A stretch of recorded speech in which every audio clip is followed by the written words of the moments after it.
What is going on, everybody? Welcome back to the Crew 2 here. And while as y'all know, the Chevrolet Addict Summit is now live after that very interesting one we had last week, getting us that really cool looking older car, which we can use as a taxi on the Driver's Wanted mission. Stay tuned for that review of that vehicle later on this week. Anyway, let's jump right into this. So before we get into that summit, let's take a look at the upcoming ones here. So Luca Libre is going to give us a tire, which I really don't use the tires too often, to be honest. I don't think there's a reason to, but they are pretty cool.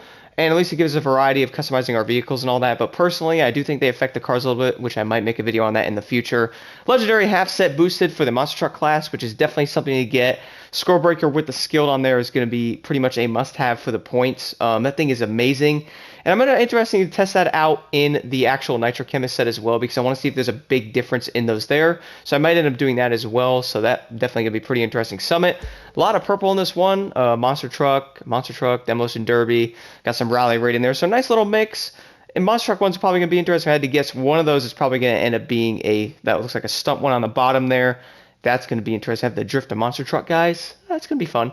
But regardless, let's move over to the next one. Icy Xmas here is going to give us the Ice Trail Smoke, which I have to say, for a Platinum Award, that's actually a pretty awesome looking smoke compared to the other ones we've seen. I think we can all agree on that. Looking forward to seeing how that thing's going to look on the cars there. BMW Z4 in gold. Most people probably already own this car, so there's really no point of, trying to get that unless you guys actually want that thing. Regardless, if you already own it, you'll get the money back in your account for that thing there. And then the Loot Digger boosted set in the drag race class. That is definitely a set to go after because the Loot Digger is incredible for farming parts and getting sets completed, getting spare parts on. It's absolutely amazing. I love the Loot Digger set. It's incredible. I may do like a spare part grind video in the future, but the Loot Digger set is incredible, guys. Definitely go after that. And then finally, we're going to have New Year's Eve here, which is bringing us one of my favorite cars in the game, the Porsche Carrera GT Green Flash Edition. Absolutely love this thing. It looks amazing. So unique looking. I believe you can't take the livery off, make the whole car black or green, I believe it is. Have to look at it. But regardless, this car looks awesome, and I really do love it. It's so good. I think it was nerfed a really long time ago, but I'm not 100% sure because I was driving it. I can see a little difference in it from when I first got it. Regardless, this car is up there, top tier. It's really, really good. Star-shaped smoke in gold there, and then finally the rest of the second half of the monster truck scorebreaker set there is definitely going to be something to get. Again, definitely worth it. Anyway, let's jump right into the Chevrolet Addict right now, and I'll get into this a little bit deeper. So now jumping right to the summit here, guys, for my tips and tricks on this one. So obviously, Platinum is currently 302,000. Probably going to obviously go up there. I have 1,351,000. So jumping right into this, the Slalom here is going to be off-road, which we definitely have seen plenty of these. I did end up using the Ram 1500 Rebel on this one because this truck is my go-to rally raid vehicle to be using besides the Monster, which I know most people will be using the Monster. Personally, on this Slalom, though, I think a truck and or car would be easier to use. A lot of sharp turns. Sometimes the bikes might struggle with that, so do keep that in mind. Then the Slalom here is going to be on the salt flats, which is going to be on the road, obviously. Well, technically, and I end up using the Ducati Panigale R on this because I wanted to use something besides the Rally Raid class with that really high score breaker set to show you all that you can actually get really high scores without that. So I still got 154k with the actual bike, which I do not have a good set on at all. It's just like, I think it's like a 74% or something like that. It might be 75, but it's not as high as the 87% that I have on the truck there for the Slalom. So I want to use something different on this, show you guys you can still get a high score. You don't need that crazy set on there to actually do it. And then moving over to the speed trap here is going to be an interesting one. Obviously, the Corvette Stingray is going to be your best bet there. Just make sure when you guys are going toward the actual speed trap thingy, make sure you line yourself up good with it. As long as you line yourself up, I don't know why I'm talking so fast. As long as you line yourself up with it perfectly, you won't hit too many cars. Like there's a little like area where there's no cars in the lane. That's what I try to do, but watch out for the trucks that stop in the middle of the road. My goodness, I ran into them so many times. Then moving over here, the Rallycross race is going to be the Camaro RS, which is the older one. I really have not used this car that often, but I can tell you, if you're looking to get this car handling similar to the other vehicles there, like the Enforce unit or the Mitsubishi, unfortunately, it's really not going to happen. It handles pretty decently, but nothing like those. Doesn't have the stability of some of the other really good Rallycross cars. But nonetheless, this is a speed tour race, so it's going to take a little time. I definitely recommend trying out my settings on your vehicle there. It might help a lot. The race is pretty fun overall, and it has a lot of sharp turns and all that in it. But moving over here, the street race is going to be the Chevrolet 3100. This is one of those races downtown Detroit, which is going to be one of the ones that'll probably make a lot of people rage, because this truck is definitely not made for this at all. My goodness. But try my settings on the truck that I have. I think it's a really good thing to do. This race is definitely going to it made me rage a little bit. I ain't even going to lie to y'all. I had a little bit of times I was hitting trees and stuff, messing up. I had to adjust the settings on my truck to actually get around the turns and get the right speed. So this race might take a little adjusting to do with this vehicle because it's definitely not set up for this at all. And moving over the Rally Raid race here, no restriction is going to be my lovely Ford F-150 Raptor here. I love that thing. Always get a high score in it. This is, again, a speed tour race, so it's going to take some time. Honestly, this race is very open. There's not a ton of sharp turns in it. It's more of like an open kind of race. You could probably slipstream somebody if you really wanted to on this, but I think you could probably get a high score without somebody. I didn't even have any of my points on the icon stuff either, by the way. I had it all on money when I was doing the summit, so if I had it on the actual like pure and all that, probably would have helped a little bit. But nonetheless, I still got a pretty high score on that. And then moving over to the drift, the Corvette Stingray. Actually, not a bad car, to be honest. I got a pretty dang high score, 735K on this one. I do have that one set on this car, though. So if you do not have the really high like set that doesn't have like 187 or whatever, you can still get well over 150K on this with the other set. So do keep that in mind. But regardless, this is still really fun to do. And the Stingray, to my surprise, did very, very well. I'm actually kind of shocked. The car had very good stability. I had to adjust a little bit because it was struggling a little bit. There was sliding way too much, but luckily I did fix that. And then moving over to the touring car is actually a new vehicle, which expect a video on this car later on in the week as well. At least I believe it is. But the touring car race is actually pretty fun to do. Corvette C6R is going to be Jersey Racetrack. This car is actually really good, guys. I'm going to have to do a video on this thing because the handling of this car is incredible. I was very surprised how well it got up to speed, and it's definitely something that can be competing in this class compared to the other great touring cars. Stay tuned for that. And then over here we're going to have a street race. No restriction, which is going to be a stage 4, which is actually set up for a touring vehicle. We're using a street car. Lovely Lamborghini Gallardo Superleggera did a wonderful job on this race. Love this car. One thing I can recommend on this is to just try to go around the turns as quick as you can. Try to learn the lines a little bit. I think will help a lot on this race. A lot of sharp turns, a lot of like zigzag turns, stuff like that. But regardless, guys, let's jump into the summit right now. If you have any questions at all, let me know in the comments below. I'm happy to help.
you.